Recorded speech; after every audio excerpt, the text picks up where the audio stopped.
Hey guys, real quick before we start the podcast, we had a few technical issues with this. The audio was completely fine, so everything you're listening to, that's exactly how the conversation went. The issues were that Rohan's video and audio are out of sync, and my camera just disconnects every now and then. No issues with the audio, so listen to it, enjoy it. It's actually a really fun podcast, but camera issues. All right, let's start. Let's get the intro going. Today we're joined by a very special guest. I'm honestly very, very excited for this podcast. He is a professional MMA fighter. He's the best fighter that India has produced. He is, well, the champion of India and the champion of Montenegro. He grew up in Singapore. He joined the army over there for 2 years. That's when he really got into mixed martial arts, wrestling, and it developed from there. Um, I have immense respect for this man, how dedicated he is, and for following the passion and taking the risks and just keeping his head down and going forward and making his dream a reality. Please welcome the one man in India who's extremely scared to fight me, um, Varun Sanyal. Varun, to start us off, I have a very important question for you. The people want to know. Um, how do you wear earphones? Where do they go, bro? How Bro, do they get in there?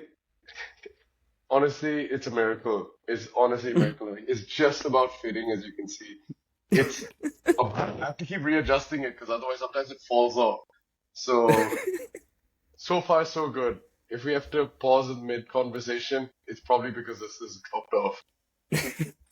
Alright, so talk to me about this, bro. Those ears of yours. How how much of wrestling, how long of grappling did it take for your ears to get the way they have? So, I mean, I've been doing wrestling, grappling for about a couple of years before I got it. But I think what, 6 months after, so I took a break during COVID because everything was shut. And then I think what, just a few months into training, gone. It was like Wow. swollen up. I was taking injections, having to get the blood out. So this is actually the improved version. What you see here is the improved version. It was way worse than this. And Talk to me I about the. just Yeah, about sorry, go on. drained enough blood such that I can fit this. So Wow. yeah, I'd say a couple of years. Talk to me about the start of your journey. So, um, you were big into lifting before this. I think you might still Yeah. be. You were probably one of the biggest guys I'd ever seen in my life. And so, what was your transition like? What was the transition like, going from that to something like jujitsu and wrestling? Because we like most people who go to the gym, right? They think, if I get in a fight, I see red, I go for it. Like I can fight anyone. But what was that experience like? How was that humbling? What was that first session like? How did that change your mindset going into fighting? Yeah, so you said a very, very, very key word there, humbling, right? That is probably the best description of my first experience. Because yeah, you're right. When I first started MMA, I was a big meathead. I know I still look like one, but yeah, no, I was a big meathead. I I jumped in and I was like, oh, this is gonna be real easy. It's gonna be a walk in the park. And geez, I gassed out within the first like 2 minutes. The warm up itself killed me. Okay. And at this point, I was like, what, 85, 86 kilos? And I remember, I think the arrogance kind of came through. And my coach put me up against the lady half my size. And she was a blue belt at the time. And I just remember being manhandled. She was like flipping me over her head, um, essentially doing what she wanted. She was like submitting me every like 30 seconds. And I had no response. I was actually trying, and I could tell she was not trying at all. So, yeah, that was my first humbling experience. Then I realized, there's so much to this that I don't even realize. There's more to fighting than just, seeing red. swinging hands, just grabbing onto people. There's a whole art to it, and there's all logic behind it. So yeah, that was my first experience really. Wow. And so you said the warm up itself killed you. That's actually something that I want to talk to you about. What does your training look like? Because generally when people get into any type of sport, especially something, generally sports are very cardio heavy. How do you manage to stay so fucking big and still be able to fight and go the rounds that you do? Like it's what three round fights. At least the two tapes that I saw, they seem like 3 minute 3 round fights. How do you last that long while still be carrying so much muscle with not a lot of fat? Yes, so first of all, it is 3 3-minute rounds. When you're amateur, it's 3 3-minute rounds. Uh, Honestly, I've had to change my training as of late. So, problem I had was because I was coming from a bodybuilding, powerlifting sort of background, that was the sort of exercises that I knew. But the problem was I was carrying on to a lot of muscle and a lot of weight. So it was actually affecting my cardio in fights. So I'd be very explosive early on. And as the fight went on, it would slow me down. But lately I've focused more on muscular endurance, doing kettlebell workouts, doing Indian club workouts.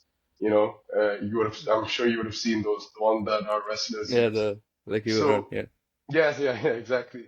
So I moved towards that, completely changed my physiology in that sense, into leaner muscle.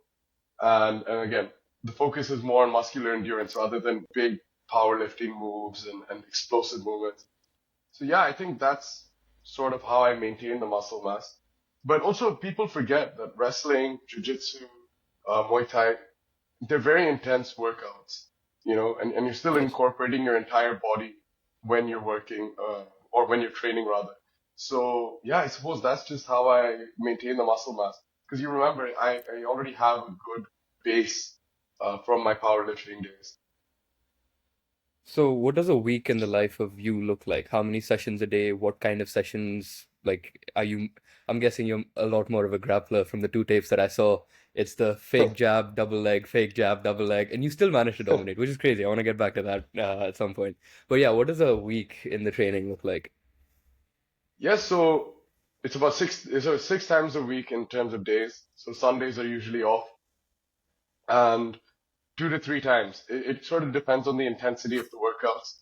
So if I Got it. go in the morning, then sometimes I'll go again in the afternoon and then in the evening.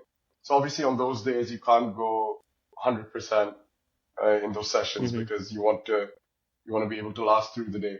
Then there's some days where it's like twice a day. So I'll go hard in the morning, sort of rest up in the afternoon, sleep, nap, eat lunch, of course, and then go hard, push through in the evening again.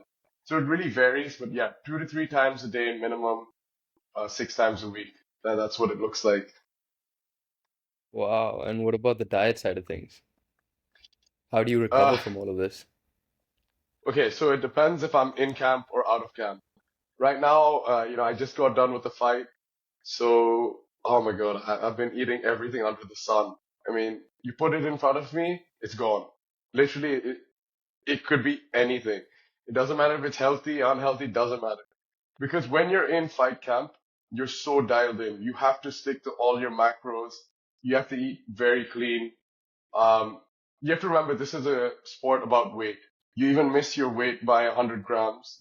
That's it. You're disqualified. So you have to track everything meticulously. So my diet will typically look like high protein, high carb. Well, it depends. High protein, high fats, and I don't limit carbs. I don't want to completely cut that out because that's our fuel source, but I do have to track that. So I try to keep it to 150 to 200 grams per day max. Interesting. It seems like it seems like you have figured out what works for your body over a period of time, right? Yeah. How do you how do you kind of reach that level where you know what's working for you after all the trial and error that you've done? Yeah, actually that is probably the best way to sum it up, trial and error. I've probably tried every diet under the sun at this point, whether it's your keto diet, um, going all veg, which was a nightmare, your quote unquote carnivore diet.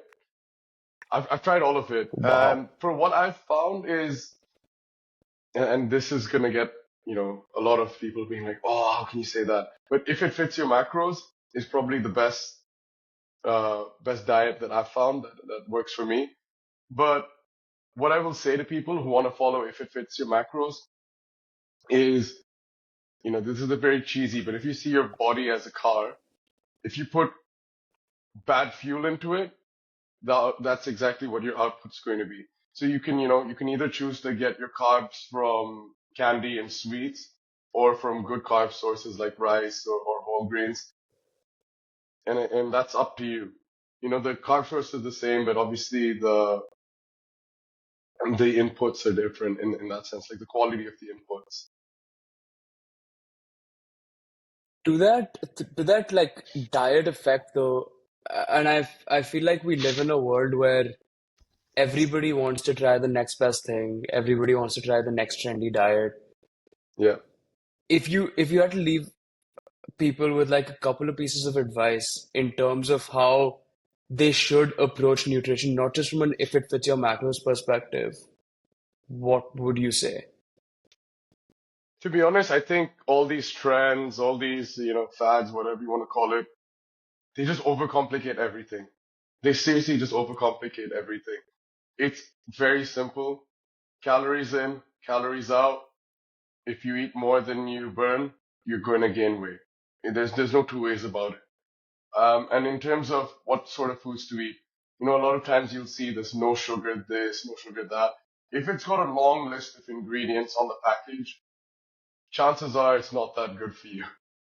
Okay? Just stick to basic foods. If you can grow it in your garden, if you can catch it on your own, so your chickens, your muttons, if you're overseas, even beef, it doesn't matter. These just normal whole foods. I think if you just stick to a simple diet like that, you're good. It doesn't have to be fancy or anything like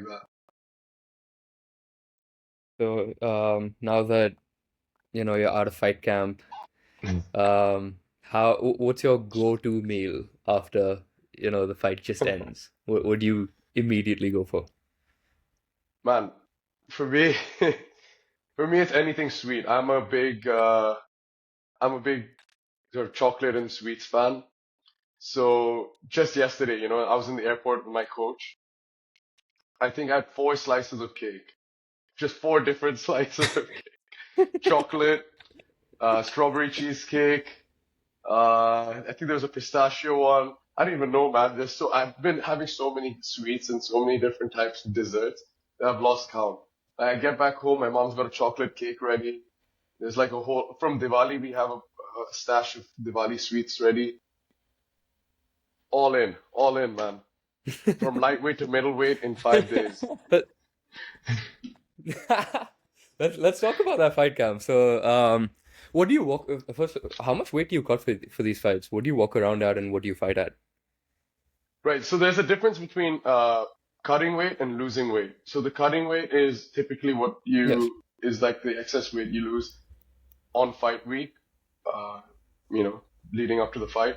Losing weight is obviously, what anyone would associate with losing weight, calories in, calories out, and you trim down your overall mass. So I'd say typically I walk around 76. I think that's a good average. And I fight at 70, Hmm. 70.3 to be specific. So that's the Yeah, lightweight small guy. category. Okay. Sorry?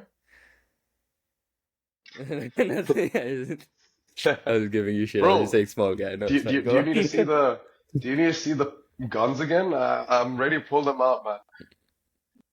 I'm always ready to see the guns. I feel like we should have done a pod with you, like at the side of a pool, just on nice recliners. That would have been a vibe. We would have got good reels of it. We would have sold his body. It would have been great. Yeah. I know, man. I know, man. It's okay. We've got the three most handsome guys on the internet here. I think they'll sell more than anything. I love the energy. Alright, so yeah, talk to me about that weight cutting process, man. So, because I've tried to cut weight once, Um, I didn't manage. I failed. Why?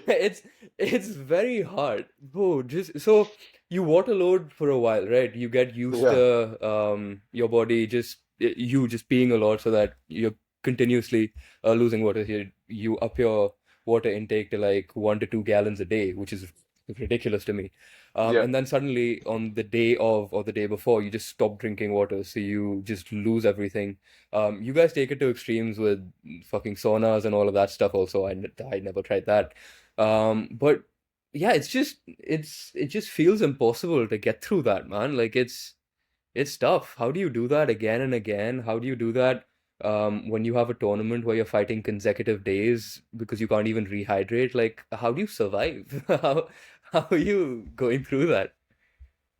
No, it's rough to be honest. Like, so it depends. You know, there's two types of fighting. I fought where you weigh in the day before, before you fight, and then I fought where you weigh in on the same day. So last week when I fought, I weighed in the morning, and then I fought again in the afternoon. So the approach is different, but by and large, yeah, leading up to the fight, you start sweating out as much as possible. You start drinking as much water just to flush out all the excess sodium and glycogen that you have in your body. And you cut out the carbs, right? Because that's what stores the water. You cut out salts from your diet because again, that retains water. Once you cut Yeah. all of this out, you just see a natural dip very quickly. Uh, by the time it comes to the night before you weigh in, I'd say you should be about 2.5 kilos above what you're gonna weigh in max, like 2.5 to 3 kilos max. And then yeah, that's where your saunas come in. That's the different people have different methods. So I like to go in the sauna, sweat it out. I This time around I just sat in a bathtub full of hot water and I just sweated it out through that in two different 20-minute intervals. And then some people, of course, they put on their tracksuit. They like to run, put sweet sweat all over their body and just sweat it out. There's different methods, but yeah, it's grueling. I lost Wow. And in so about an hour. I lost 3 kilos of water weight just there, including and then that's not including the water weight that I would have dropped through the week. wow. So, okay, so 76 to 70. So you're losing about 6 kilos in the matter of what, a day, maybe a little over a day. Yeah, And yeah. so I mean, when you okay, go back to fight, so yeah. sorry to cut. This was for the same day weigh-in. So the same day weigh-in, I'm not going to be walking at 76. I'll be at around, my actual body Okay, weight okay, would be okay. about 73. So that's where I lose weight to go down to like 73, 72 and a half. So I'm not losing, sorry, I'm not cutting as much weight. But yeah, if it's this day before, if I have a day before, then yeah, I'm going from 76, down to 70. And so then when you rehydrate, what do you come back at? Yeah, you can come up. So before, like, let's say it's the same day weigh-in. I don't want to go too crazy because I also don't want to have stomach cramps and I don't want to be too full. So I weighed myself before my fight last week. I was about 73 and a half, just before my fight. You know, immediately after you weigh in, you chug half a liter of water full of, electrol, and just to make sure that you have everything in you. But then, yeah, you eat simple sugars, you eat carbs, and restore everything you've lost, really. But yeah, I went up to about 73 and a half. And then again, I was supposed to fight the next day, but yeah, I cut weight and I had to lose it all over again. Wow. And what happened the next day? Why did you have to pull out of the tournament? Uh, so, well, unfortunately, I had yeah, no, I had a good fight. I was very excited to come into this tournament. Had a good fight against the Montenegro champion. So, you know what? I say that I am the Montenegro champion now. I am the champion of Montenegro. Let's go. And, yeah, I don't like you laughing like that, man. I don't like that laugh. It's facts. It's facts. No, I'm with you, bro. I believe. Thank you, man. To Yeah. beat the man, you got to beat the I'll man. redo the And I intro. beat the man. I'll introduce you as the champion of Montenegro again. We'll do the Yeah, as intro you again. No should, worries, let's man. go. As you should. Undefeated, undisputed, champion of Montenegro. Yes, I beat the guy. I felt really confident in them, and I did a lot of good prep in London. And this time I did my camp in India at Warrior Scope. So, man, the prep was good. I felt brilliant in there, beat the champ. And then, I go home at night, my shoulder's a bit sore, and I'm like, oh, okay, this will pass. Then the next morning I wake up and I can't even lift my arm. I'm like, oh, this sucks. Like, you know, it's just feeling rough. So yeah, I think we just took the decision. We just took the decision to pull out because, every fight that you fight, you're fighting against champion of their respective countries. If I've got only one shoulder, especially as a wrestler, you can A, do more damage, and B, the consequences of fighting are high. You know, uh, you lose a fight, it's not like, oh, I lost 1-0. It's not like, oh, I lost by 10 wickets. It's, oh, your face got smashed in. So if you're thinking long term, it wasn't the right, it wasn't the right fight to take, especially with, one shoulder. So my coach took the decision to pull out. But yeah, undefeated, undisputed, one fight, one win, champion of Montenegro. So there's positives to take away from it. Yeah, Let's absolutely love that. let's dive a bit deeper into the shelf life of MMA fighting Yeah. and the very fact that you get your face smashed in regularly. How long do you realistically see yourself in this career? Well, I suppose for myself, I'm just talking about myself. It's until the wheels fall off, really.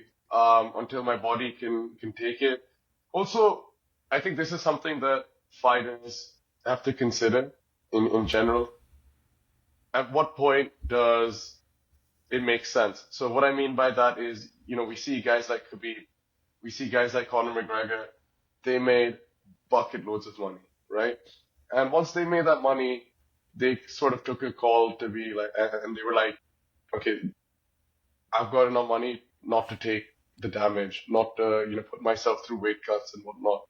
So I'd say until my body gives out or until I get an offer I can't refuse. But in terms of an athlete's and an average MMA fighter's shelf life, it really varies. I think you typically see a decline from the age of 35 across MMA fighters. Like they hit their peak and after 35 they slowly decline.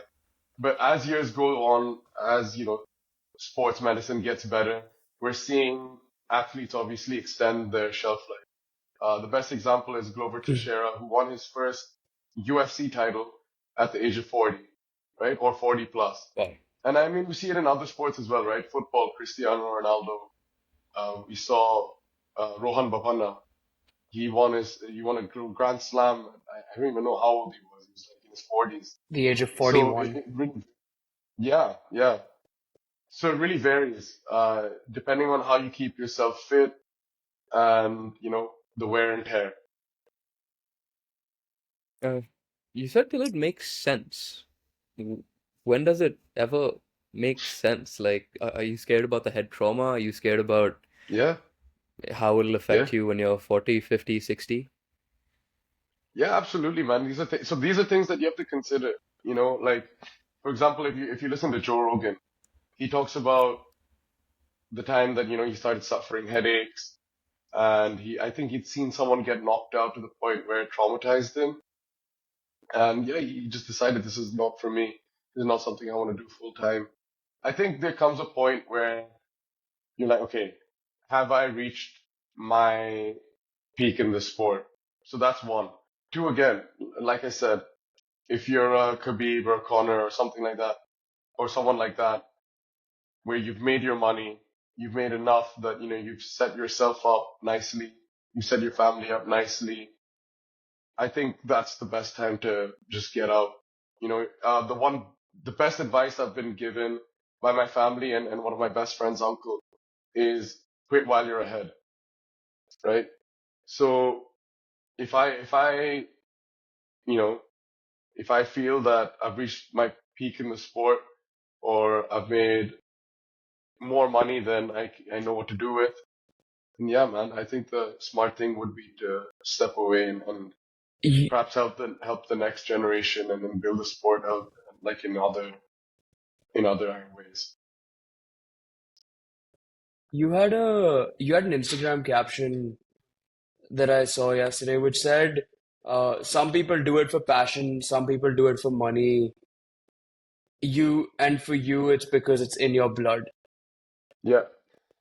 How much of your driver is just proving to yourself, and in fact proving to Indians as a whole that this is a world that they should be focused on and that it truly is rooted in our blood? Man, it is in our blood. It's 100% in our blood, right? I think that it's about time we see it that way. And I don't even mean it necessarily in a fighting, like, physical combat way. I just think that fighting spirit is in all of us, whether it's in the cage or it's in everyday life. I think it's about time we realize that, because I've lived my whole life overseas, pretty much, and I've just seen, man, the way I've seen how Indians are viewed, or how people view Indians. When you go overseas, they view us as people that are just gonna bend over and take it. You know, it's about time that we show the. No, but it's true. You live in Canada, Yeah. man. Like, I'm sure you would have seen this yourself. It's about time we show the rest of the world that, okay, we're coming for you in every industry, not just fight, not just MMA, not just cricket, but in every avenue. And slowly we are doing that. Of course, we're taking over all the major companies in the US and in the UK, wherever, the rest of the world. But from when I say it's in my blood, I don't necessarily mean that fighting spirit in the cage. I mean just all over, all across industries. Because yeah, man, we're in a new India.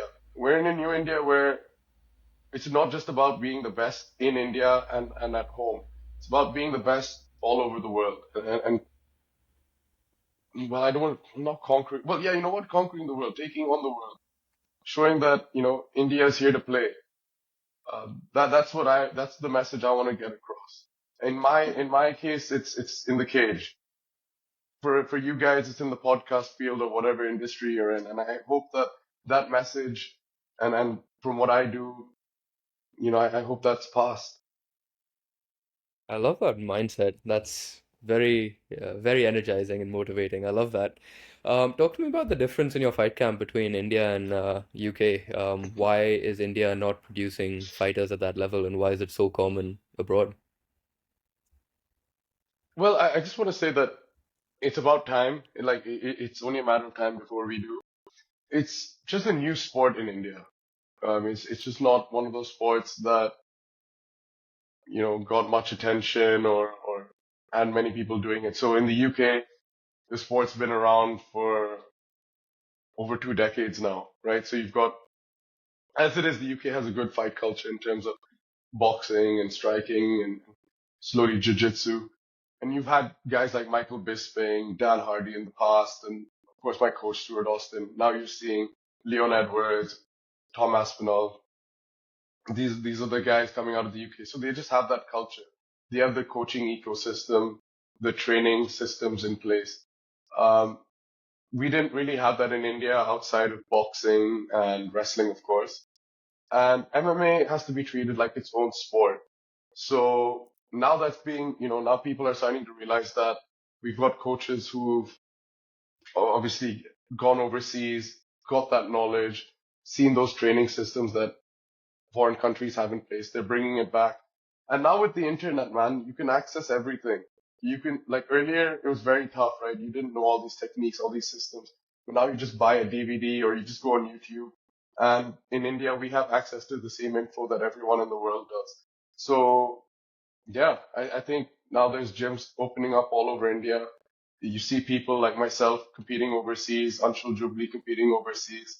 At the World Championships last week, we saw our first girl win a silver medal. She won 3 fights, got to the final and won a silver medal. Uh, Stories like that, I think when other Indians see it, you're like, okay, we can compete overseas. This is something that we can see ourselves doing. And then it just has a snowball effect, and more people are going to do it. It's just as simple as that. That said, the the snowball effect often comes Mhm. with investment, it comes with excitement, it comes with a level of interest, especially for sports.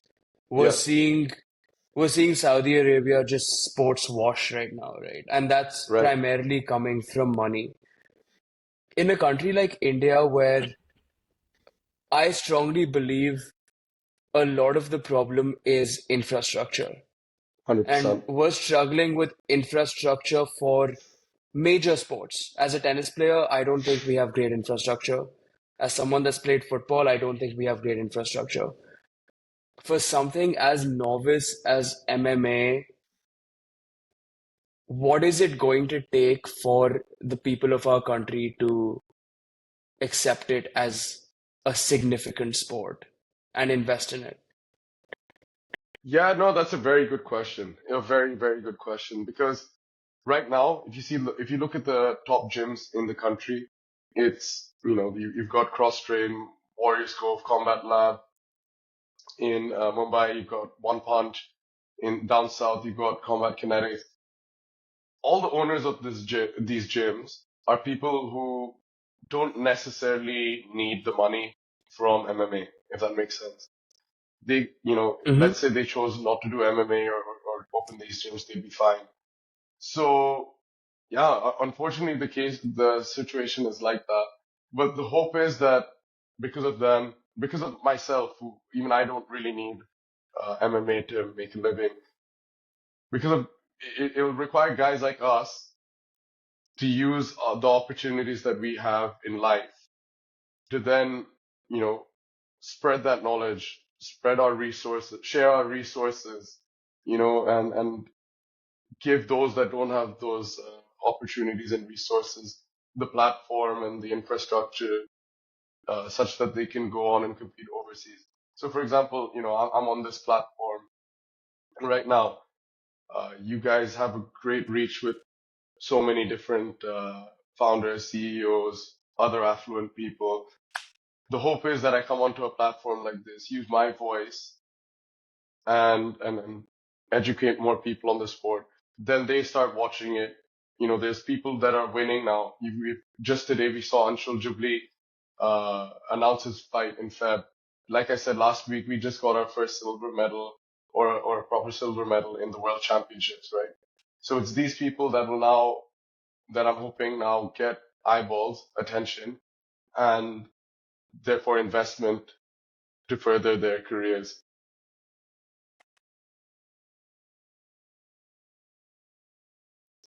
Yeah, it's very exciting to see the growth of India, especially now. I think um, India has finally reached that exponential growth mindset in the economy as a whole, not Yeah. just any particular sport. Wrestling's always been something that's been very important to us. Actually, on that note, I think I remember you saying in one of your interviews, podcasts, or videos somewhere online, you said that we don't necessarily send our best wrestlers to the Olympics. Can you talk a little more about that? What do you mean we don't send our best? See, you have to remember this, right? Um, where in sports in India, the unfortunate truth is a lot of the people doing it don't have much money. They don't have enough money Mhm. to, take their family to the next stage or to, how do I say? Well, I'm trying to think of the word. What is the upward mobility, right? Social mobility, financial mobility. They Yes. just don't have that opportunity. So when they become a national champion or a state champion or whatever it is, a lot of times you'll see they'll get offered government jobs or a position in the railways or military or whatever. So for them, they're like, okay, I'm going to make more money working in these jobs than I will as a wrestler.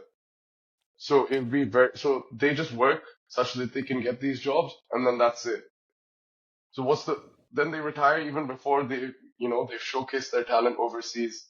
So that's what I mean. And I'm sure this is not just true in wrestling. I'm sure this is true in boxing. This is true in sports across. I mean, Rohan, you play tennis. I don't know if this is the case there, but I really wouldn't be surprised. I th I think that tennis has a different narrative just because of uh, how significant it is in terms of global reach. Yeah, yeah. And I would I would argue that India can produce a lot more quality, like Rohan Bopanna, like Sania Mirza, like Leander Paes, but it also comes to genetics and the way that Indian bodies are. Uh, which is why your case is very interesting because I truly think Indians have not won the genetic lottery at all. And for you to put yourself in positions where you're willing to take hits and go through that level of pain, it's not rooted in us in terms of genetics. How have you built that pain tolerance and kind of pushed past from a mindset perspective when it comes to having not won any genetic lotteries as well? Man, I'll be honest, yeah. Are I'll you be on that honest. sauce, bro? No, I'm not. I'm not. And anyone who's known me from the time I was a kid will be able to tell you that I'm not. I was probably bigger like about 5, 6 years ago than I am now. But to touch on what Ron's saying, I'll be honest, yeah. I always hear this whole genetics thing. Indians have this genetics, that genetics. Yes, okay, it does play somewhat of a factor, but I think that you can get into extremely good shape as an Indian. I think this whole thing about Indians not having good genetics is just an excuse. I think with proper hard work, if you eat the right stuff, you can be as built muscularly, or like you can be as muscularly developed and built as anyone else. And again, sports is skill based, so there's no excuse in that side of things.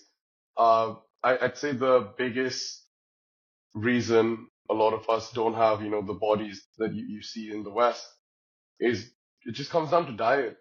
You know, I eat like when I say that I eat Indian food on a day to day, I mean that I'll eat butter chicken, I'll eat your biryanis, I'll make chicken curry regularly, pretty much every day. It's just the way you prepare it. If you prepare it properly, if like for example, I track all my ingredients, I track the way I cook my food. I just use healthier ingredients. I use the proper spices. If you do that, rather than dousing it in ghee, just putting oil without looking, and you're literally having an oil soup. If you eat like that, then yeah, I think you can eat Indian food, get jacked, and irrespective of your genetics. I just don't see why this is always brought up as an argument. Because look, both of you, for example, you're in great shape. Both of you are in great shape. And you understand what it's like to, eat properly and be dedicated and disciplined in the gym and kitchen. So I don't see why other Indians can't. I understand not everyone has access to uh, higher level nutrition, but you can still be better. You can still be better. I think this whole genetics argument is just weak, and quite frankly, a lot of people use it as an excuse not to work hard. Yeah, shame on you, Rohan. Disappointing. How can you say these things? Yeah, especially as a guy who's in good shape, man. The guy's in good shape. He's talking about like Indian genetics. The guy's Exactly. like six. The guy's like 6'3", jacked, and he's like, "Oh yeah, man, our genetics are doomed." 6'4". Yeah, okay, 6'4". Yeah, Fuck you. yeah. What are you talking about genetics, bro? What are you talking about Just in genetics? case, dude, in case the love of my life is watching this podcast, you should know what it is, right? Yeah, man, the guy's 6'4", in I great love that shape. you brought He's that like, up. Yeah. he's talking about inferior genetics. No, Since Rohan has I brought the have gifted topic, genetics. Yeah, okay, you sadly absolutely. do, but it's Since like, Rohan has brought up okay, the so now topic of you're the love six of his four, yeah? life, yeah, No, yeah, no, but see, he's 6'4", yeah? you go on, Now go on, imagine you just ate like yeah. shit, didn't go to the gym. Then yeah, you'd be skinny fat like everyone else. Spot Bro, on. he is skinny fat like everyone else. Hey. No, I'm joking, I'm joking. If Uh, Rohan's if the love of his life is actually watching, he's not skinny fat. He's actually, I'll let you figure it out, but he's got some good stuff going on there. Anyway, I might have to cut that out. Um, uh, but yeah, where were we? Talking about love of your life, bro. Varun, are you dating anyone? Am I dating anyone? Oh, if you know anyone, man, send them my way. My days are just spent, bro, my days are literally just spent in rooms with guys, um, sitting on top of me or me sitting on top of guys. That is Ah, you like that, my don't day to you? day.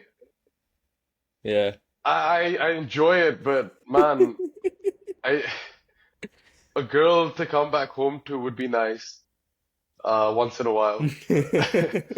So yeah, man, you got anyone, send them my way. No, but jokes aside, bro, like right now we're in this sort of phase where you're just training, eating, sleeping. That's essentially all we're doing. And in this sport, you kind of have to. So you don't really have much time to go out and actively seek relationships. You know, if you find one, if you find a girl that's willing to support you and understand the fighter life, then you've hit the jackpot. But yeah, otherwise, yeah, it's difficult, man. You're not gonna find someone who's A, supportive of a fighter's life, and B, that, you know, you're willing to For sacrifice sure, I'm time sure from it your would friends. be. Yeah, I'm sure it would be So really hard for someone that close to you to watch you fight as well. I mean, I watched the two of your tapes, and every time they got you in a guillotine or like threatened the guillotine, man, I was scared. Like, I was very, very scared just to see that. And so, actually, let's talk about that a little bit. So, from the two fights that I've seen with you, and I think it might be a general trend in MMA, that generally wrestling sets the pace of a fight. You could be a really good striker, but if you're against a good wrestler, he's gonna dictate how the fight goes. That's not to say that he will always win or he or she will always win, but they yeah, will generally dictate the pace of the fight, um, and a lot of things around that. So, what are the different aspects of MMA? What is the most important to you? And yeah, just what's your relationship with these different um, martial arts when it comes to mixed martial arts? first of all, I noticed how you slipped in that he, she, yeah? He's really worried about that DEI, the DEI out here. He doesn't want to get canceled. I noticed that. what a brand now. Yeah, you're a brand, bro.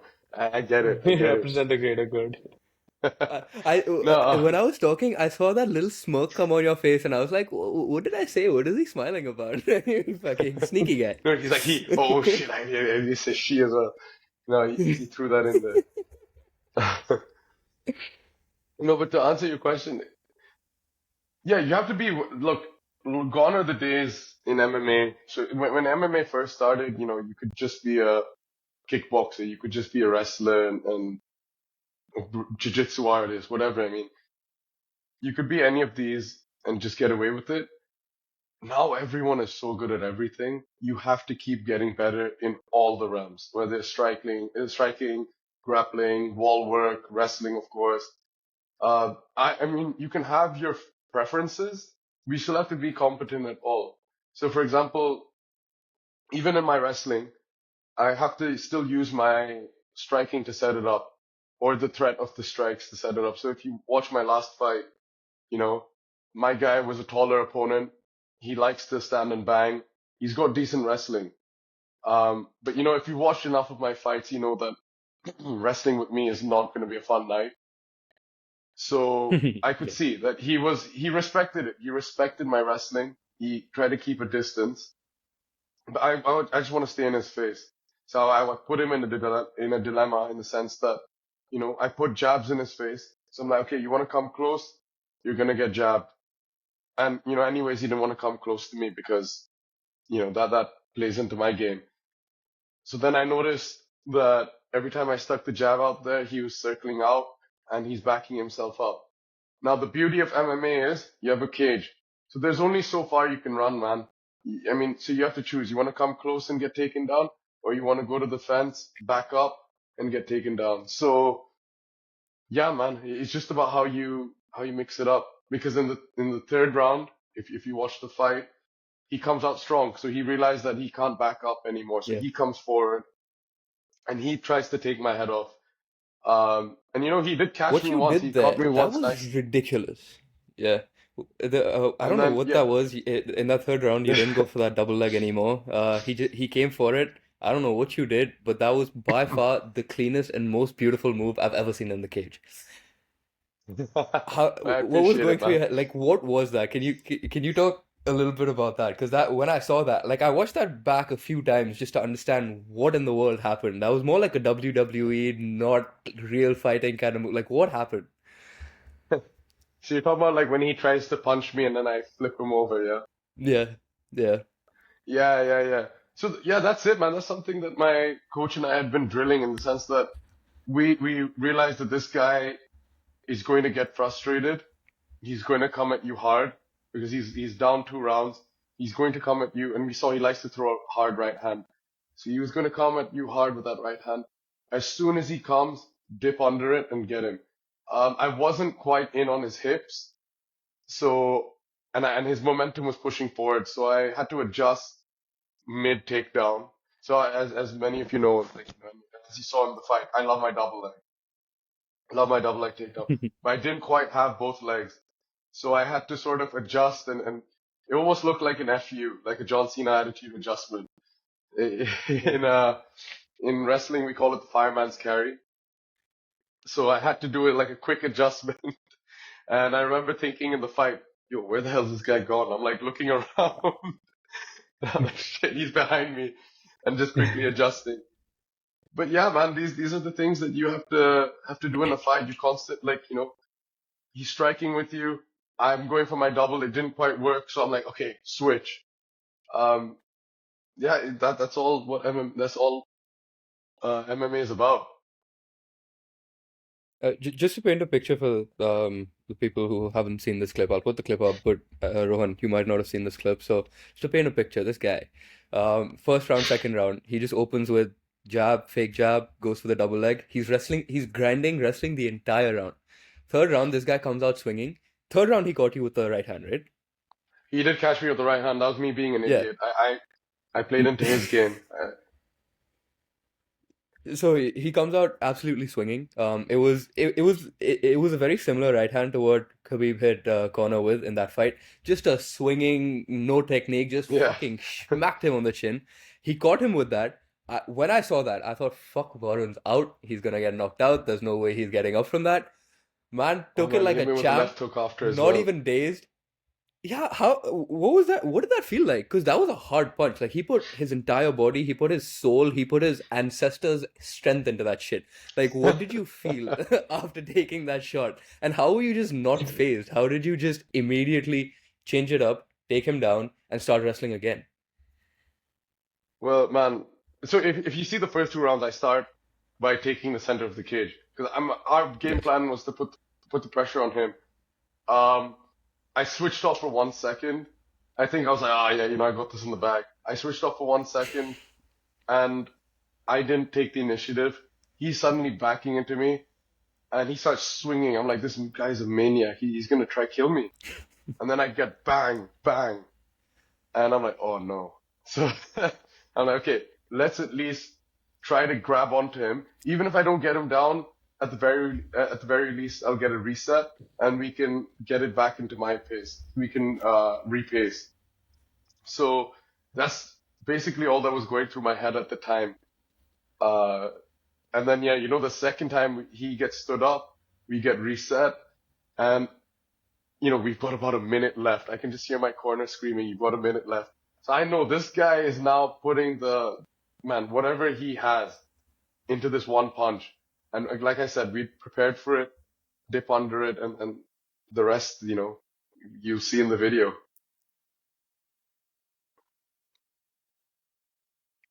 Have you, what's the hardest hit you've ever taken in the cage?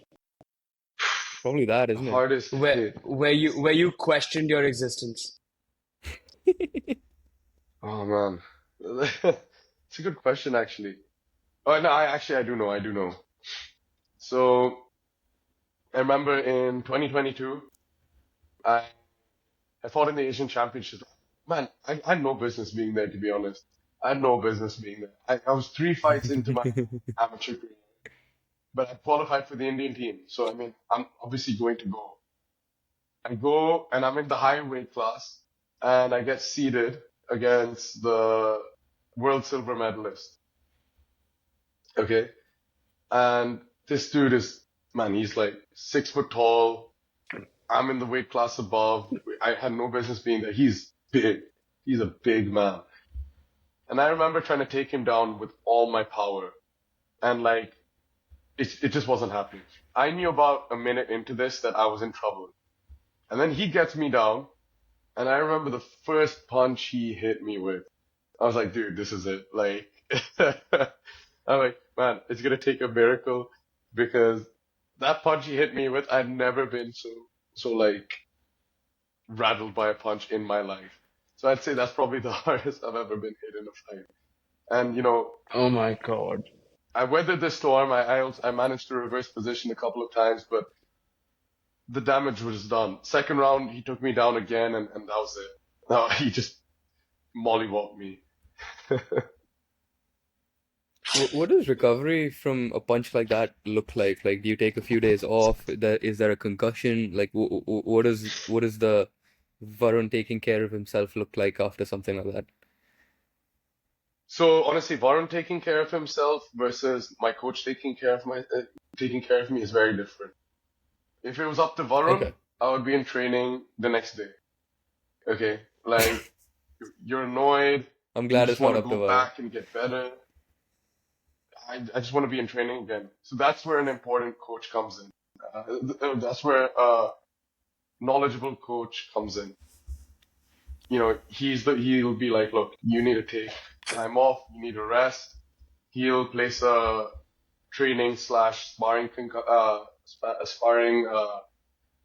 suspension on you, like a concussion protocol. You can't spar for a month. Like there's no two ways about it. No sparring for a month. And while you're at home, plenty of fluids.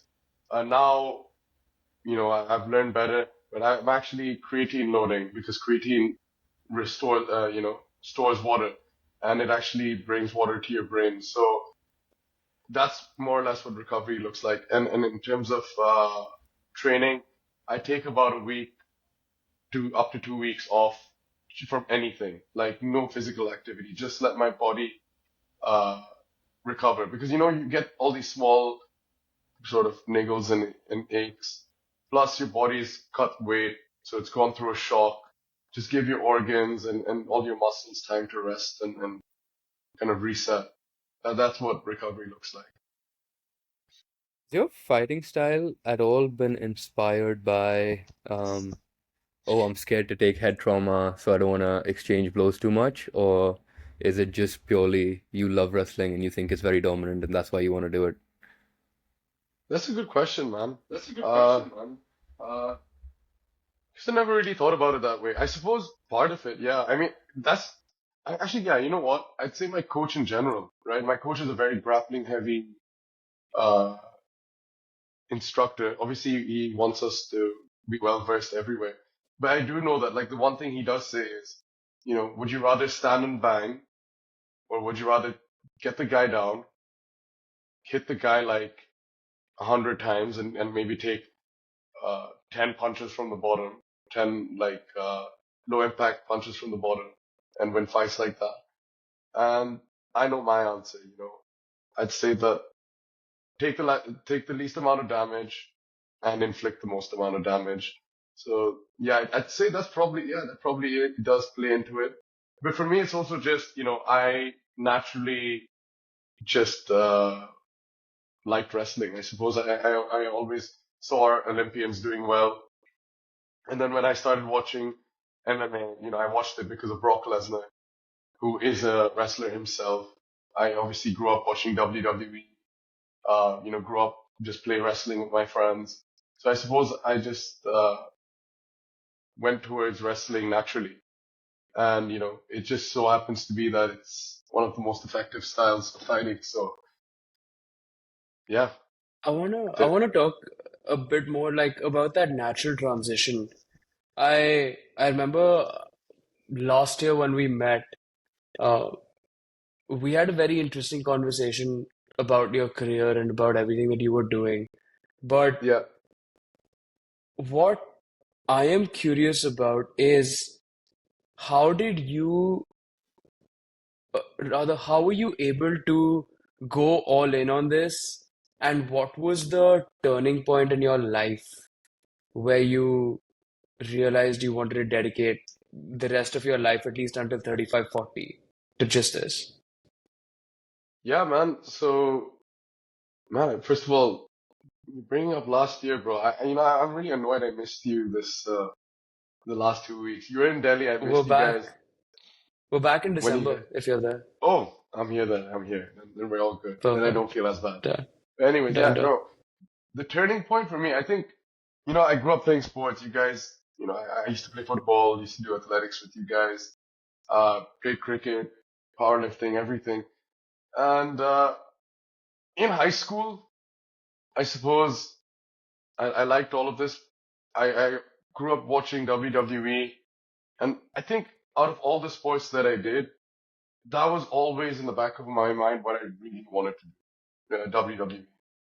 And then, and through WWE, I started watching MMA, and I just thought this stuff was cool, man. And initially, when I was in school, my dad didn't let me do it. Like he said, no, you're not allowed to train in this. But when I turned 18, I hit a real turning point in the sense that I had to join the Singapore military. You know, my girlfriend at the time broke up with me. Then, the school's completely ended. You're used to such a lifestyle in school, and suddenly you're no one in the real world. My parents moved back to India while I'm in the army, so I'm just completely on my own. So I'm like, man, these first of all, these are all first world problems, yeah. But yeah, man, at the time it felt like the end of the world. So I was just like, and my friend definitely was like, why don't you do something you really want to do? Just do something you like, get your mind off it, do something you like. So I started MMA, and although, like I mentioned earlier, it was a very humbling experience at first, I fell in love immediately, man. I was like, this is it. This is what I want to do. And I was 18 at the time, and I remember a year into my army service, I'd got rejected from King's College, which is actually where I really wanted to go. So fuck you, Rohan. Uh, um, yeah, that's where I really wanted to go, and I got rejected. And honestly, the reason was that in school I didn't really try. I did well in school. I did fairly well in school, but I didn't try, and I missed it by literally 3 marks. I missed getting in by 3 marks. So I think a year into training MMA, I was like, I never want to not have. I don't want to ever not get what I want because I didn't try. So I just went all in. I was like, man, when I get to the UK, which is like this hub and powerhouse in MMA, that's it, man. Like these guys, these guys are about to face hell. Like I'm You, coming all in. Uh, you these said guys, that, like, in school, your dad didn't let you train. He didn't let you do it. And that, I mean, that completely checks out. Like, I can understand a parent's fear of letting yeah, their child fight for a living. when it came time to have that conversation with your mom and your dad that you wanted to MMA for a living, how was that conversation? I want to hear it from a mother's perspective and a father's perspective. Bro, you make it sound like it came out great. Uh, If that's the next step, and if you want to come out of the closet on our pod, would be happy to be the platform for you. The man does roll around with sweaty men all day, so yeah, that is true, I man. Like, believe you it. know, I'm not far off. He's getting used to it. Uh, yeah, no. So from the dad's perspective, so okay, when I was in high school, he always used these like excuses like, "Oh, you'll get your nose broken." Literally a month later, broke my nose playing cricket. He's like, "Oh, you're not flexible," and then he's like, "Oh, you're not flexible." I'm like, "I'm still not flexible, man." So I don't know, I'm the best in the country. Um, yeah, I suppose his thing was he just wanted me to be safe. He just wanted to make sure that I knew what I was doing. But also my dad is the one who's very vocal about taking risks and doing what you're really passionate about. And not just at home, he's very vocal about this publicly. So it kind of backfired on him because when it came time for me to take risks and what I love, how's he going to tell the rest of the world to do the same? And then to me, he's like, nah, you know. But of course, at first he was a bit apprehensive. But then once he saw that I was actually putting in the time, the effort, I was all in. I'm representing the country. He he's gone from my biggest. I don't I don't want to say he was always supportive, but he was always like, oh, don't iffy maybe about it. Now he's my biggest supporter, and I'm very fortunate that way. Uh, he's funded me. Of course, he gives me support online. He promotes my stuff. So yeah, he's as supportive as he can be as a dad. And then my mom is the same. My mom, again, no mom wants to see their kid getting into scraps. But you know, I suppose as long as I'm happy, as long as I come home safe, she's okay with it. She will never watch my fights. My dad will watch my fights. In fact, he's been to some of my fights. My mom will never be there for any of my fights. What even is the standard of coming home safe? Like coming home with not a broken nose or like not having your face punched in? I mean, I'm genuinely curious because if I was a fighter and my mom said come home safe, I'd be like, well, let's set the standard here and let's talk about what you mean. I mean, okay, look, for example, my last fight, I posted a photo as well. You can see there's like scars on my face. There's like a Hmm. bit of a bump. My lip is bruised. That was Uh, such a thirst trap. that was, yeah, it was.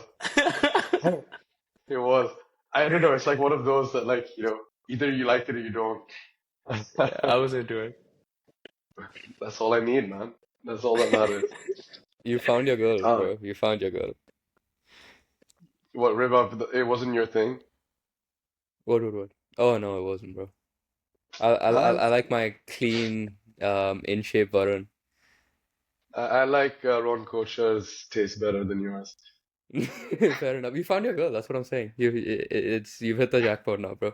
It'll work out. Hey, he's He 6'4", understands yeah? the He's fighting six life. four. Yeah. Ribov is slacking. No, but sorry, I completely forgot the question. What's the standard, right? What's the standard for Yeah. getting hurt? Yeah. You were telling Again, us I a story suppose, of how you came back with those bruises in your mom. yeah, so I mean, that was last week, so I posted the photo. I suppose if I came home to that, she'd be like constantly on it. She'd like, oh, put ice, this, that. I suppose for her, it's like, I'm not permanently damaged in the sense that, like, yes, excuse me, yes, you're going to get your injuries, be it so for example, my shoulder injury. I think where she'd be extremely concerned is if I couldn't use the shoulder for the rest of my life, or I'm on a wheelchair, whatever it may be. Just permanent damage, really. Obviously, the brain you can't see it, fortunately. So, and it's not like, and I'm pretty sure she thinks I'm an idiot, anyways. So that kind of goes under the radar. But yeah, everything else is more like permanent physical damage. That's actually a very interesting point you brought up that like it's hard for people to tell if you're declining mentally because you were always stupid. So yeah, that works in your favor. Dude, I feel like that was an attack on both of us, Varun. That's his comeback, yeah. He was waiting. He had that one locked in the Uh, chamber. do you take regular like CT scans or brain scans or whatever MRIs for to just see your brain health and what's going on? Yeah, so if I do take a lot of damage in a fight, then I do definitely take the required protocols, like I said, months of training, eat properly, rest properly.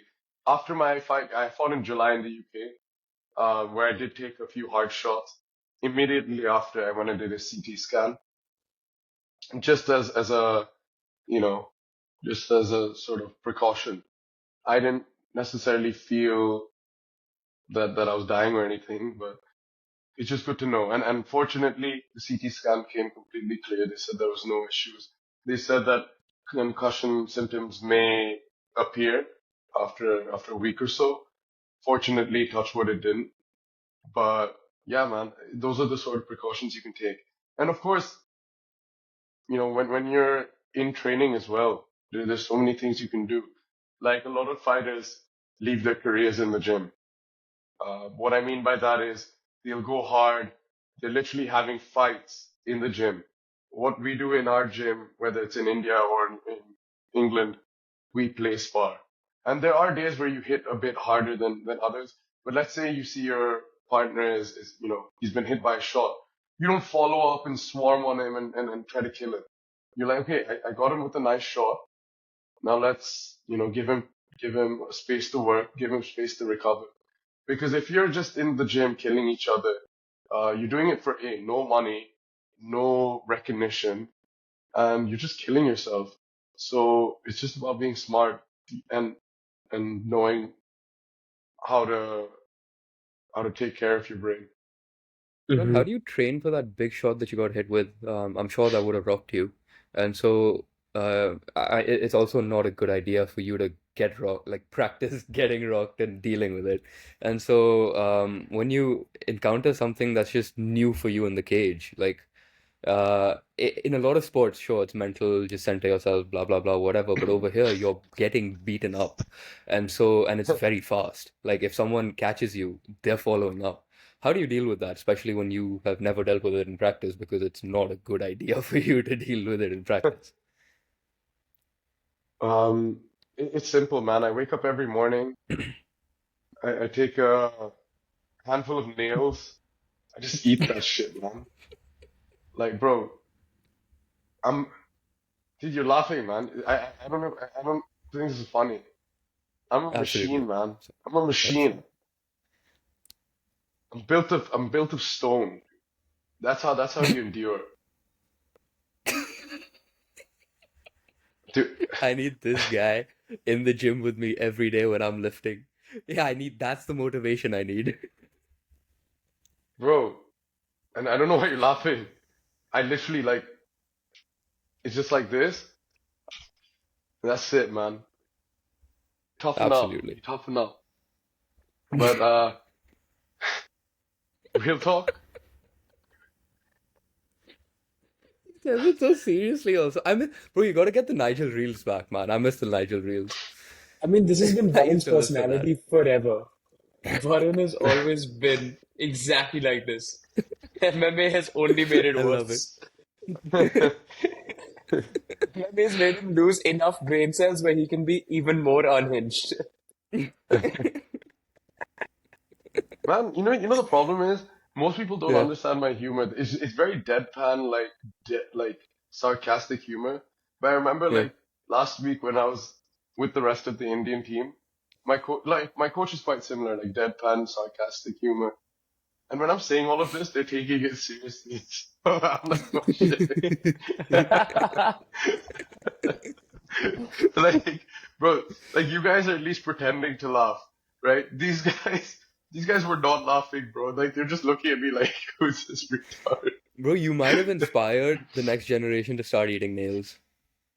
How do you feel about Hey that? man, you know what? You know what? If they start eating nails, just don't blame it on me, man. It's not my fault you have a lack of sense of humor. You know, Don't come at our audience like that, man. hey, I'm trusting that your audience is intelligent enough to get my humor. I don't know, That is but absolutely beautiful. I don't know the crowd that Rebuff attracts, but at least Rohan, man. I'm glad we've set the precedent here. Yeah, you said I'm that, glad. bro. After what he said earlier, you think I'm gonna let him off? Bro, Let's it's a very rare occasion that you get to talk shit to the champion of Montenegro. So I'm gonna take what That's I can true, get, man. That's true. You know what? You're sitting pretty out there in Canada behind this screen, right? Remember who you're talking to. Not only like the champion of India, I'm the champion of Montenegro, right? The next time I see you, you won't be so safe. You won't be Bro, behind a screen.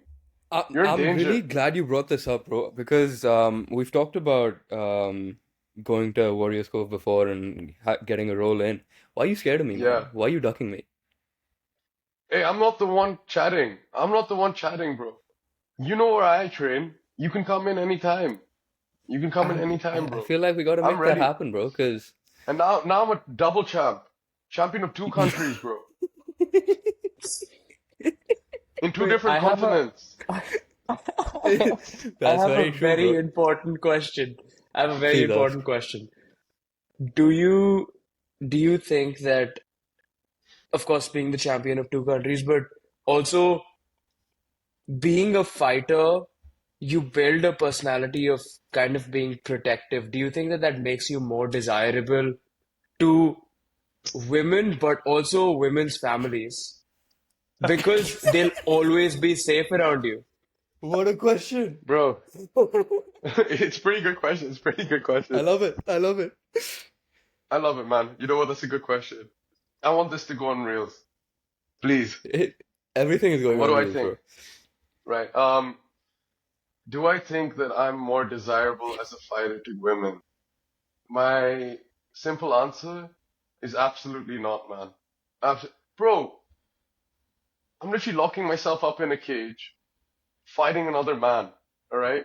Which is okay. I can see the appeal of that. You're like, oh my God, he's so tough. That stuff I can still understand. Bro, if these guys saw even 10 minutes of my training, they'd be like, nah, man, not this guy. Bro, if you see me, I'm a wrestler. I sit on top of guys and pound them. Okay? Let me say that again. I sit on top of guys and I pound them. Alright? That is not appealing to any girl, let alone their family. So, what do you think it's going to take for you to find the right woman in your life? To be honest, I don't know, man. You know, I think it's gonna be she'd probably have to fight. She'd probably have to fight. Or she'd have to be as mental as I am. She'd have to Also, Do have you? really like poor taste in man. women also appreciate good listeners, and when you don't have any space for sound to go in, like that's a tough way to handle a relationship, right? Like, what are you gonna do about that? Yes, bro, but that's a very valid point.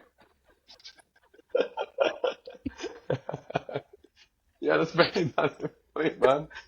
Um, you know what? I see, it's a double-edged sword.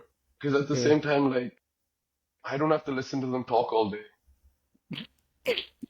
I just and just like, you know, telling me about their problems in the day and whatnot. I don't have to. Just, you know, sorry, I can't hear. Or my ears blocked. Sorry, I can't hear. Sorry, I was already dumb with the brain damage. I can't understand. Yeah. Me no speak English. Me not speak English.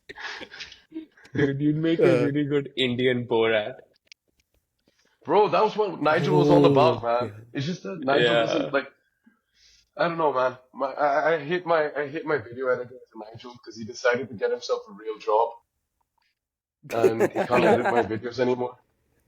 Wait, so this Nigel career, this was actually the crux of our conversation last year, was Nigel, but also the impact that social presence has on you as a fighter for the rest of your life. Yep, yep. How much of your career do you think is going to be impacted by your social presence and the brand that you're building online? And how? Bro, this is a very important question, and I really hope that this is seen by other fighters because fighting is not going to get you where you want to be. You can be the best fighter in the world, but if no one wants to watch you fight, it's no, there's no point. It's either you become a knockout artist where you're just flatlining people, a submission artist, whatever it may be, and you're just, very exciting to watch in the cage, or, you fight like a Khabib or like a Colby Covington. Not so exciting. I fit into that category, where, we're winning by decisions, or even if we're doing damage, it's not the most visually appealing thing to watch in the cage. You have to build a social media presence. It's so important because at the end of the day, yes, it's a sport, but it's the entertainment business. So how much you get paid is directly correlated to the number of seats you fill. So let's say I'm 5-0, I've got all finishes, I'm exciting. Just naturally more people are going to want to watch me. If I'm 5-0, all decisions, now I'm like, okay, are people going to want to watch me? Probably not. So I do have to focus a lot more on my social media and branding. Now that being said, you also do see the guys who are 5-0 that, as you know, you don't, sorry, my bad. You do also see guys who have losses on their record getting paid well.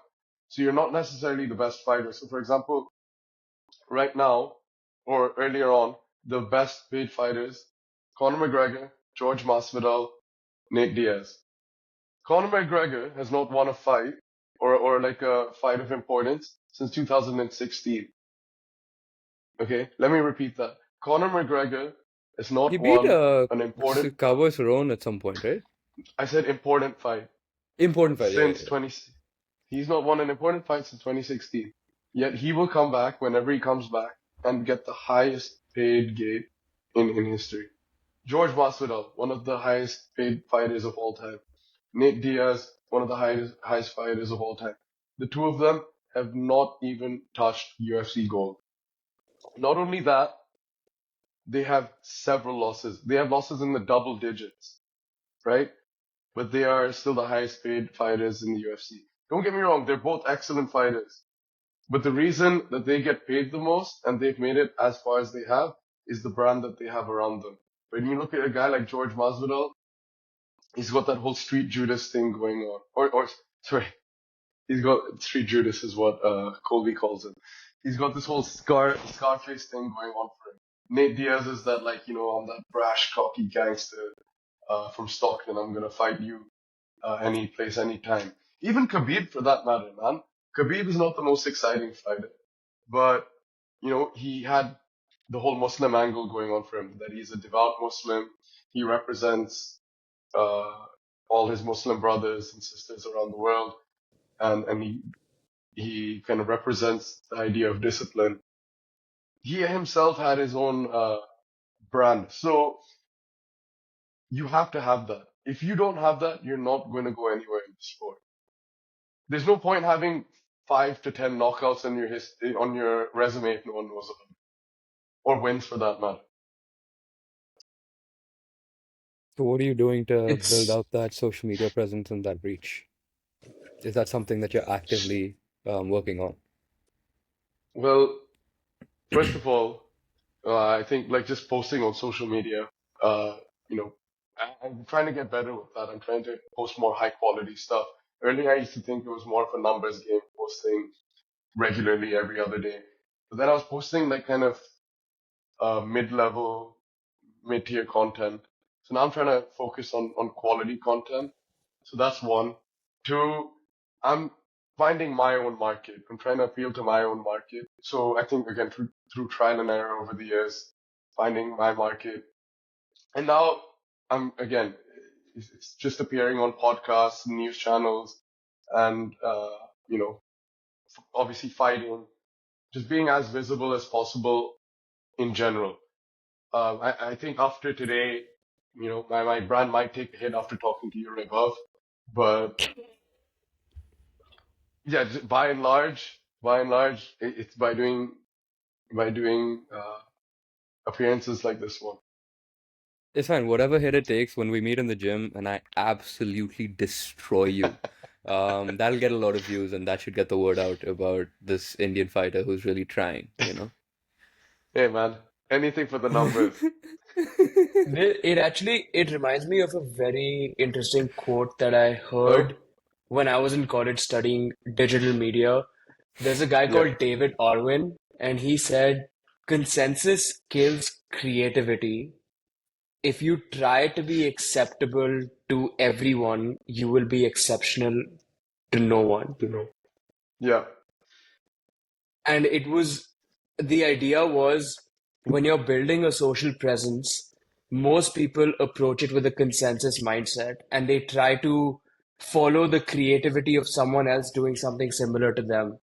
But until you find what works for you and until you figure out that exceptional market that you're trying to do right now, you simply will not elevate your brand to the level that it deserves to be at. yeah. You're right. You're So, right. And you know, that's something that I've only realized in the last couple of months. So when I first started posting on social media and trying to get my name out there, my at least objective or my strategy was to appeal to Indians as a whole, right? To be like a figurehead for every Indian.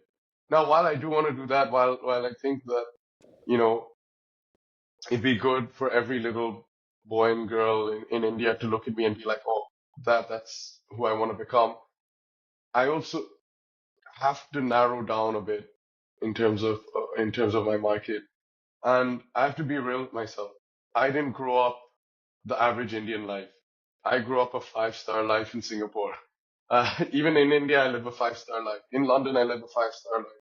So I realized that the guys that are going to relate to me are guys like yourself who also uh, come from the background that I have. Those are the sorts of people that I have to appeal to. So, and I think that was coming across in my social media posts where I was trying to be a man of the people. I'm like, dude, I'm not the man of the people. Like, look at me, man. Just listen to me talk. I'm not a man of the people. I'm a brash, cocky, arrogant guy that likes to fight, straight up. And if you look at Nigel, although Nigel was done in a British accent and doing goofy crap, in reality, Nigel Pello is Varun Sanyal just with a British accent. That's it. That's the truth. So my objective now moving forward is to bring that out. Is for people to know that Varun Sanyal, yes, okay, I am an Indian. I want every Indian to look at me and hopefully say, yes, he's competing internationally and that's something that I can do. But more than anything, I want to be authentic. I want to be real to myself and people should see, like, I am confident in myself. I am confident in my abilities, and I am a goofy, sarcastic, cocky guy. does it not scare you that up until the world that we live in, being an athlete primarily meant being an expert at your craft?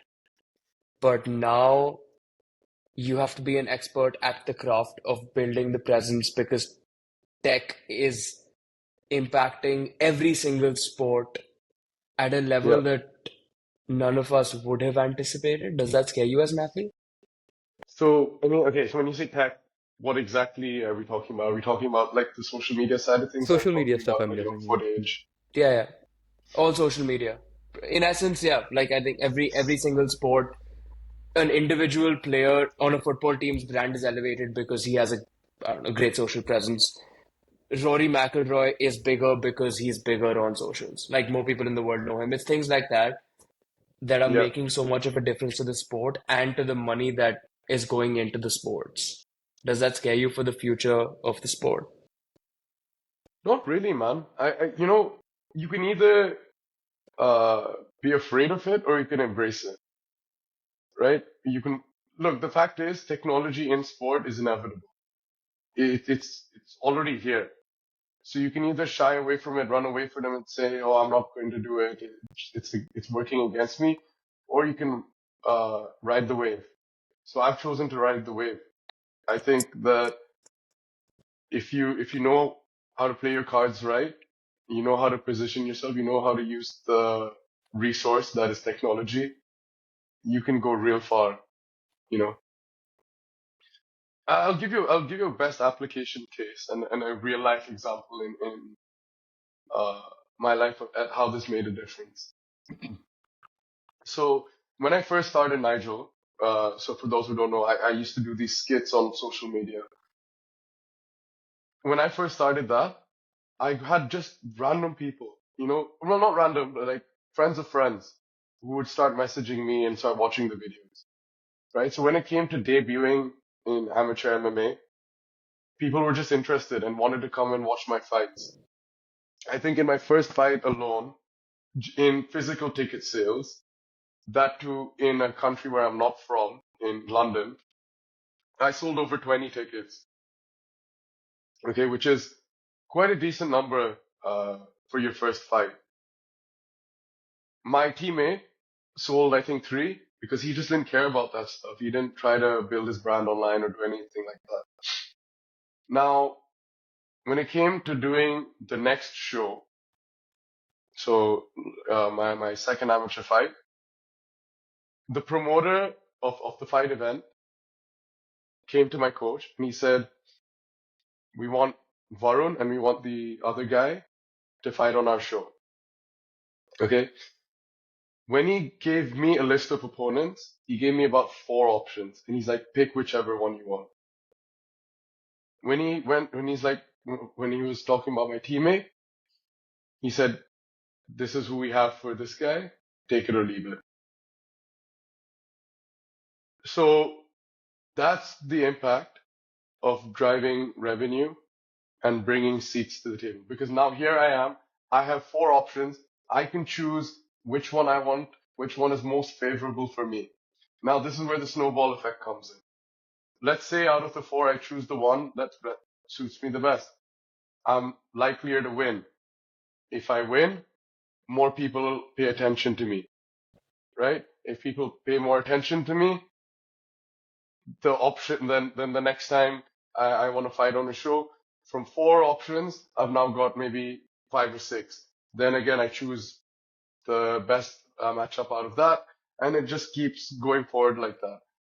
If you can master that in MMA, you're in business. You're really in business. If you see the best fighters, the guys that went on and made big money or became UFC champions for that matter, they've all mastered it. I think the best examples we can see in today's day and age is Sean O'Malley, McGregor to an extent, Khabib. I mean, people forget Khabib before he got to the UFC. When he was about 15 or 20 and 0. If you look at his record before he got into the UFC, he was fighting cans. Like, he was fighting guys with losing records. He was just building his name, building experience. Uh, you know, and once he got to the UFC, he had 20 fights. He was so experienced that the fighting was no longer an issue for him.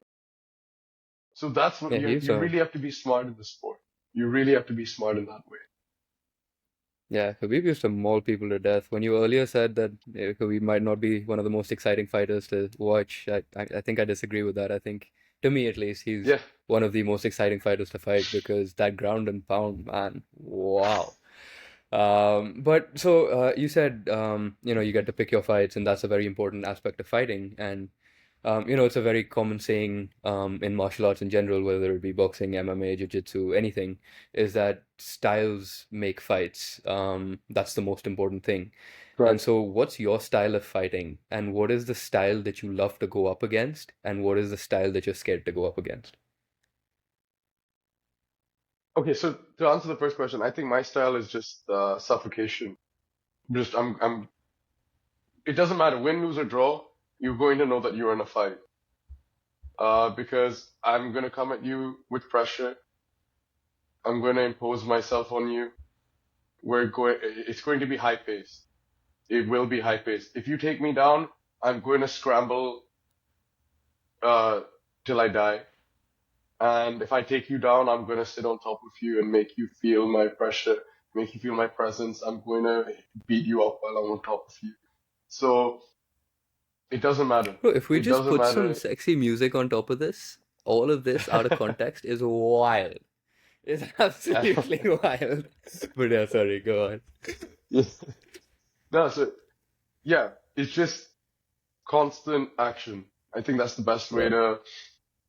to describe myself. You're constant, as in maybe from an audience perspective, it doesn't look like constant action, but if you're my opponent, you have to keep working. You have to keep. So I think it's a very tiring fight. The guys that I like coming up against, obviously the guys who suck at grappling, because I just beat up on them.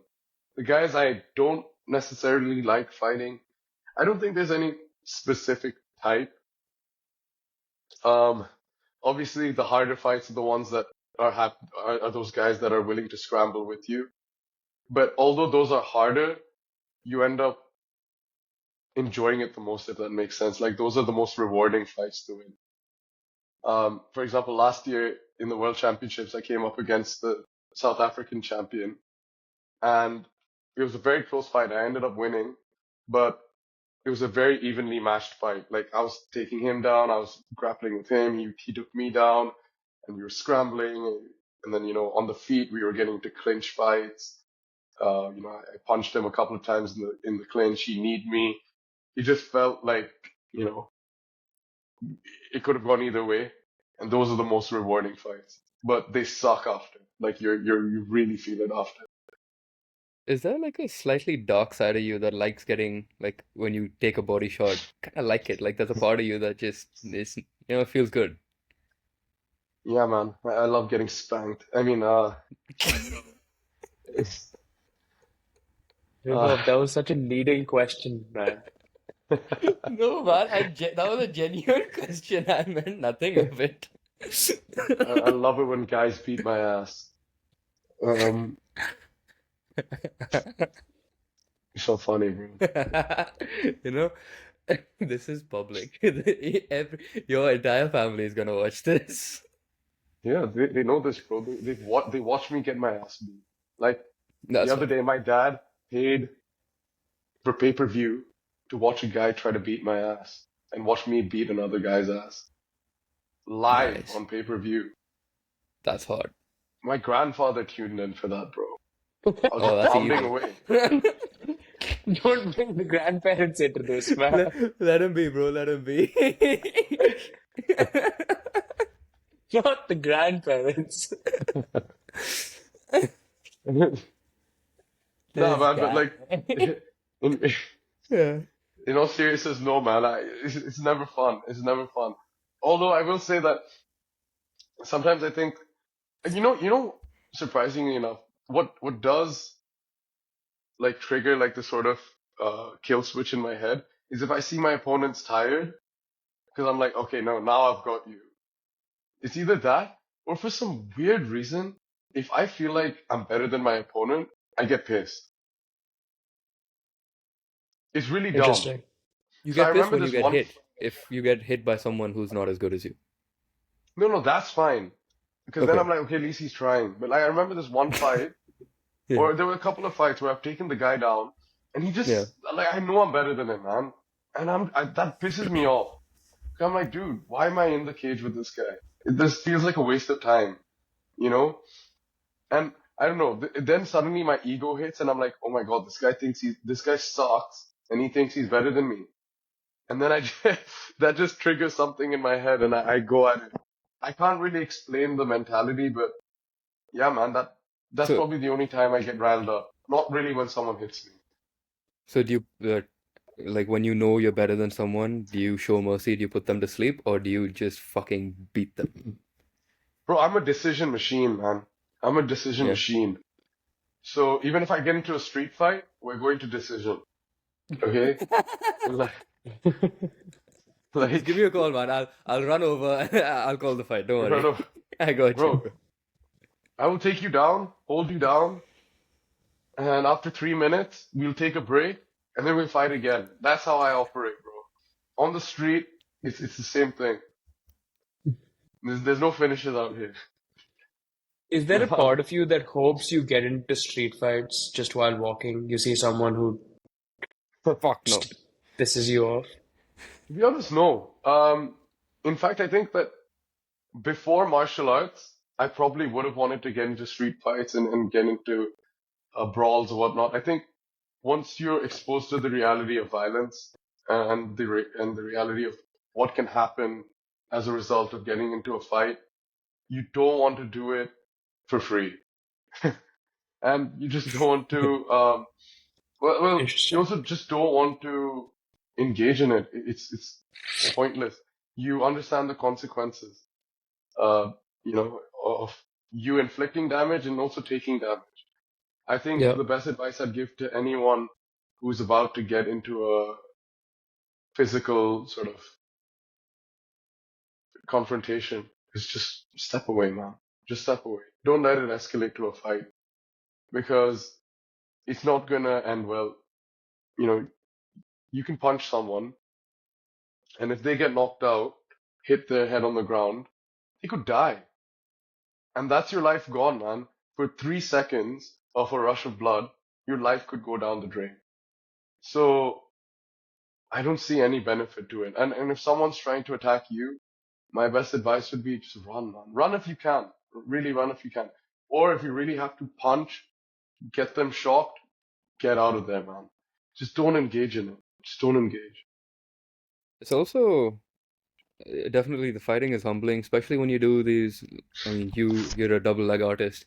If you double leg someone on the street on concrete, they will die. They will definitely die, Yeah, right? it's And possible. so, yeah, that's definitely it opens your eyes to the possibilities of what can be done to another person. I think I forget who said this. It might have been Joe Rogan, but jiu-jitsu is just the art of folding clothes with people in it, right? And that unless you're doing that in a safe, controlled environment, that stuff can go horribly wrong. Yeah, yeah. And so, And also, like, remember, yeah, you never know, man. Like, you're fighting someone, like, yeah, here it's a controlled environment, and I think that's the key word here because suddenly the guy starts biting, he pulls out a knife. Even if he starts like pulling out a key and starts keying you, his friends come in, bottle you on the head, whatever, you like start choking him out, and his friend stomps on your face. There's so many. I mean, there's unlimited amounts of scenarios that could happen. So yeah, man, just stay away from it. yeah. And in a street fight, there's you're not fighting to win. You're fighting to see who loses less, and that's just not something worth doing, right? I It's, mean, you're fighting to I don't know, it's survive. scary. Yeah, Yeah, yeah. Uh, Interesting. But it doesn't have to For get to that stage, of course, yes. you know. for as But tough as you are in your life, do you feel like you're really soft on the inside? He's a little bitch. a little bit. Oh, bro, he's talking. This man's talking a lot. Yeah. Do I feel like I'm a bit soft? Yeah, I think with the people I care about, I definitely am. I definitely am soft with the people I care about. Um, if you're my friend, if you're someone I love, or you're a member of my family, then obviously I'm not going to be aggressive with you or whatnot. I'll give you tough love if I have to. I think that as a friend, that's the least I can do. And maybe I'll be a Hmm. bit more, or I'll have a bit more conviction in saying what I say, Yeah. but I think by and large with uh, people that I care about, I am a lot softer, and I do um, take things less seriously. What is next for Varun Sanyal? Good question, man. Yeah, so like I said, newly crowned champ. Um, I'm going off for a holiday in a few days. Gonna enjoy, meet my friends. And now it's just about uh, two different things. One, elevating my game. I want to stay active, so hopefully I get that going and I can get a few fights coming in. And yeah, man, just staying visible online and have, be getting eyeballs to the sport and to myself because I think there's mad potential for this to explode in India. I think that it's only a matter of time before it will, especially given WWE's popularity in India. So yeah, man, uh, just keep working, fight, and stay active on social media. What's I the love one that. thing that you want to, what's the aspect of your game that you want to work the most at, that you want to get? Well, man, I joke about being a submission machine, sorry, a decision machine, but I want to start getting more subs and knock some dudes out. You know, just makes my life easier. I mean, I enjoy the ring. Feel like I feel at home in the ring. Especially my last fight, you know, we were under the bright lights and it was dark around us. It was a beautiful arena. And every second I was in there, I loved. But, you know, I've been in there to decision enough times. Now I want to start knocking people out and putting them to sleep. If if there's one thing you want to leave everyone in general, people watching this, but maybe specifically people trying to get into fighting and make a career out of it, especially in India, any advice you would have for them and just people in general as well? Okay, so to the fighters, to MMA fighters in India, keep working hard, keep trying to learn. You know, I think this is just advice that I would give myself. Keep working hard, keep trying to learn. You don't know anything. There's always more to learn. You know, the second you stop learning, I mean it's cliche, but the second you stop learning, you stop growing and you basically die. You're getting worse. So I think that's the biggest advice I'd give to any fighters. I've actually been a victim of it. You know, there's been times where I've thought that, oh, I know everything. And then reality slaps me right in the face. So I think if you stop having that learning mentality, you're dead. And I'd say that, yeah, man, support each other. You know, I know that where we compete with each other and it is a violent sport, but in India, especially where the sport is not mature, it's not yet mainstream, we only have each other to help each other. So whether that means uh, boosting each other's names on social media, actually attending fights and being there physically, there's nothing like it. There's really nothing like it. Offering advice to younger fighters that are coming up, you know, these things go a long way. And in terms of people who are starting MMA, I'd say just have fun with it, man. Just have fun. Get in. You know, not everyone has to be a professional fighter or an amateur fighter for that matter.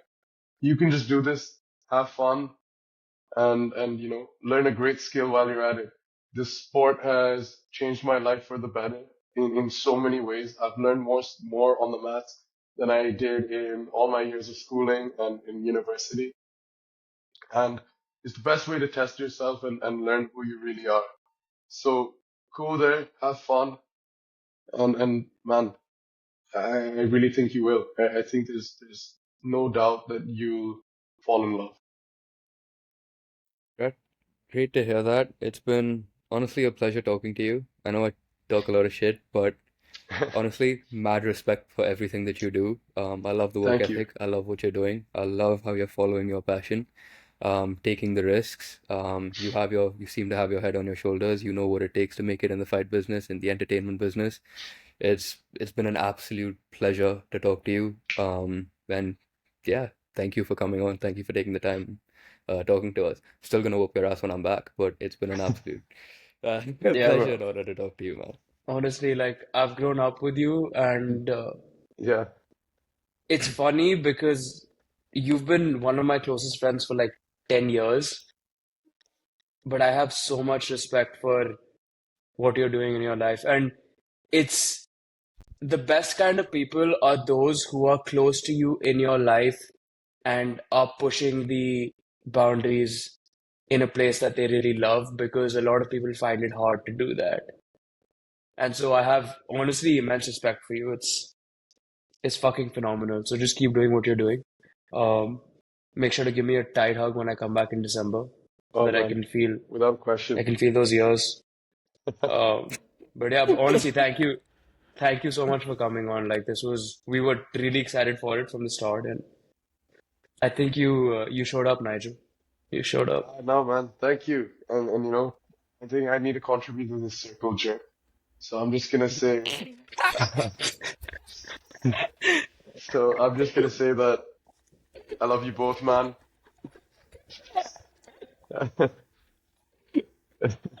Yeah. Oh, oh man. I'm just gonna have to say, I'm obviously not like the professional that you've had on in the past.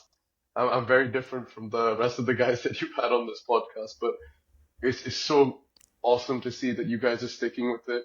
You guys are actually leveraging your network, and um, you know, most people in our background don't even have the guts to go in front of camera. Not even our background, most people in general don't have the guts to go in front of camera. But you guys are smart with it. You're not only going in camera, but you're leveraging your network, using the people you know, and spreading ideas for the rest of us. So man, keep going.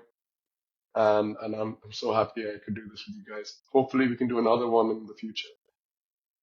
The beautiful circle Definitely. jerk. Love you, brother. That was Love you boys. Thanks for that was coming, bro. fantastic. Now you can Now of shoot the course. shit as much as you want because the